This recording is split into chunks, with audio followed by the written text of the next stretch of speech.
दिगंबर गायकवाड आहे. मी इयत्ता 7वी शिकते. जिल्हा परिषद प्राथमिक शाळा मिरगाव. माझं नाव प्रगती दत्तात्रय धायगुडे. मी इयत्ता 7वीत शिकते. जिल्हा परिषद प्राथमिक शाळा मिरगाव. आमच्या प्रयोगाचे नाव आहे सूर्यग्रहणाची स्थिती आणि सूर्यग्रहण कसे होते.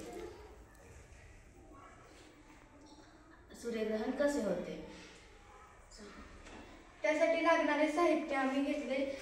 त्यासाठी आम्ही पृथ्वी म्हणून एक मोठा बॉल घेतलेला आहे आणि चंद्र म्हणून आम्ही छोटा चेंडू घेतलेला आहे आणि त्याला लटकवायला सुई आणि धागा घेतलेला आहे. आणि सूर्य म्हणून आम्ही टॉर्च लाईटचा उपयोग करतो.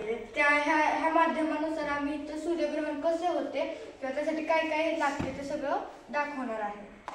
सूर्यग्रहण होण्यासाठी हा मोठा चेंडू म्हणजे आपण पृथ्वी समजू, हा लहान चेंडू म्हणजे आपण चंद्र समजू आणि हा सूर्य आहे असं समजू. पृथ्वी स्वतःभोवती फिरता फिरता सूर्याभोवती फिरत असते. तसंच चंद्र हा पृथ्वीचा उपग्रह आहे.